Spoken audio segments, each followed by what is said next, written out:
Hello, thanks for visiting my reading room. I'm Nancy, reader and tutor, and tonight we're continuing in Wordly Wise Book 10, second edition by Kenneth Hodkinson and Sandra Adams. And I will read each word and their definition, and then follow up with the reading passage that incorporates all of the words. And so we begin. First word, cautionary, an adjective, offering or serving as a warning. Aesop's fables are cautionary tales. Their morals are intended to teach lessons. Number 2, constrain, a verb, to confine, inhibit, or hold back by force or necessity. Abraham Lincoln was not constrained by his humble birth. Constraint is a noun, a restriction or limitation. After the curriculum reform went into effect, teachers could select materials without constraint. Number 3, flotilla. Flotilla, a fleet of boats or small ships. It's a noun. A flotilla of tall ships sailed into Baltimore's inner harbor as part of the city's celebrations. Number 4, gossamer, a noun. Thin sheer fabric resembling gauze. Her veil was gossamer and revealed her radiant face. A fine filmy substance made of strands of cobweb. The dewy grass held moist bits of gossamer. And it's also an adjective, as light and delicate as a cobweb. The bride lifted her gossamer veil, and she and the groom embraced. So it's describing what kind of veil. It was a gossamer veil, so it's an adjective there. Okay, ignominious, an adjective, marked by, deserving, or causing shame or disgrace. The off-key singer made an ignominious exit from the stage, foregoing the encore he had planned. Number 6, incur, a verb, to bring upon oneself something undesirable, such as a debt. When she voted against giving out raises this year, the supervisor further incurred the hostility of her disgruntled workers. Number 7, liquidate, a verb, to settle the affairs of a business, to convert into cash. They liquidated their assets by selling almost all of their possessions and used the proceeds to pay their debts. It also means to get rid of, or to kill or destroy. Tens of thousands of Guatemalan peasants were liquidated by the military dictatorship in the late 1970s and early 1980s. Magnate, an important, often wealthy person prominent in a large industry or business. Andrew Carnegie was the steel magnate who endowed 2,800 libraries across the country. Misnomer, a name that does not fit. It's a noun. Vegetable is sometimes considered to be a misnomer for the tomato, since tomatoes are actually classified as fruits. Onerous, an adjective, burdensome and oppressive. After working hard all night, my mother considers cleaning up after us an onerous task. Pandemonium, a state or place of great confusion or uproar. A shout of fire created pandemonium in the crowded theater.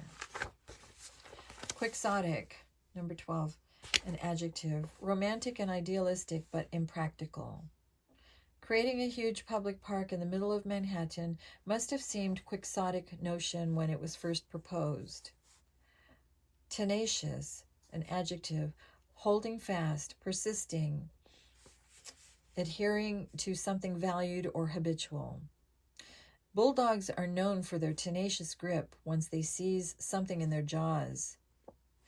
Tenacity is a noun. His tenacity was one of the straits that enabled him to get through night school while working full-time during the day. Vestige, a noun, a trace of something that once was present. These ancient bones are the vestiges of a once mighty dinosaur. Zephyr, a noun, a light, gentle breeze. An afternoon zephyr carried the scent from the rose garden through the open window. Okay, now I will find the reading passage. Maybe it goes along with it. Human-powered flight. An ancient Greek legend tells of Icarus, who, with wings made of feathers and wax, flew too close to the sun. The wax melted, and Icarus fell to earth. This cautionary tale did not deter Paul Macready, a pioneer in human-powered flight, who believed that humans, like birds, could fly with muscle power alone. His story began in 1959, when a British engineering magnate named Henry Kramer offered a cash prize for the first successful human-powered flight.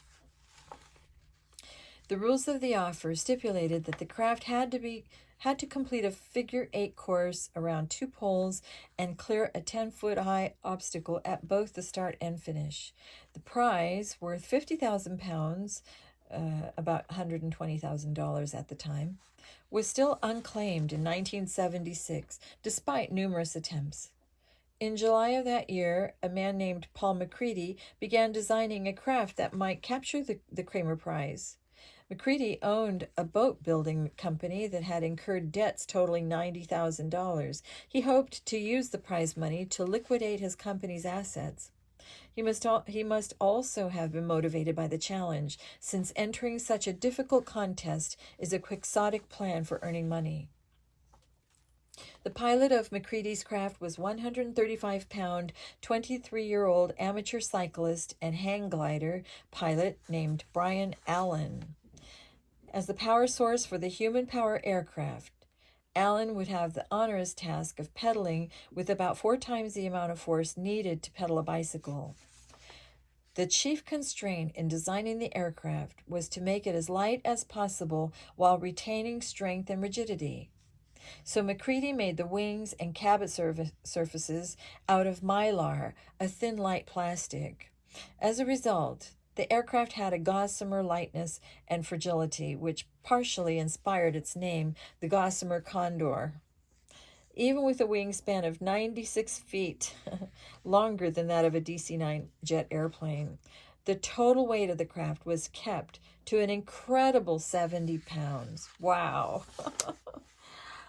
Before attempting to capture the Kramer Prize, Brian Allen made many preliminary flights. Then, on August 23, 1977, at a small California airfield, he made the official attempt. By 7:30 a.m., the wind had become nothing more than a zephyr, and Allen was given the signal to begin pedaling. The first obstacle was cleared, with feet to spare. Wow. The big propeller, connected by a chain to Allen's pedals, turned so slowly its revolutions could easily be counted. The Gossamer Condor moved forward at a leisurely 11 miles per hour as the onlookers watched with mounting excitement. The craft then passed easily over the finish line obstacle and completed the 2,000-yard course in 7.5 minutes.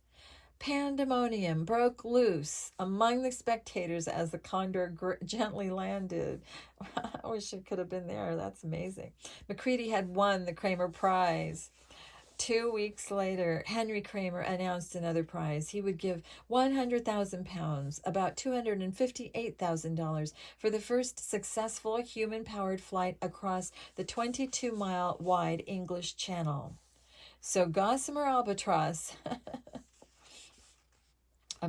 on June 12, 1979, Brian Allen took off from the English coast in the successor to the Condor, the newly designed Gossamer Albatross.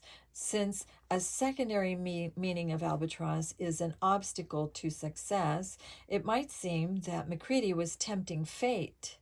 But it turned out that the albatross was a misnomer, because all went well as the frail craft headed for Cap Gris-Nez, France. Accompanied by a flotilla of 15 small boats filled with spectators, Allen flew the albatross. But after 2.5 hours, and with the French coast in sight, it appeared that the last vestige of Allen's strength was leaving him, and he feared that the flight would end ignominiously in the sea, just yards from the shore. Sheer tenacity kept him pedaling. Spectators in the boats and on shore cheered themselves hoarse as they saw the albatross come floating above the beach and make a gentle turn. Then, after nearly 3 hours, Alan stopped pedaling and the albatross made a perfect landing on the sand. Oh my gosh, that's amazing. That's an amazing feat. Well, I hope you all enjoyed that. Have a really wonderful evening. Good night.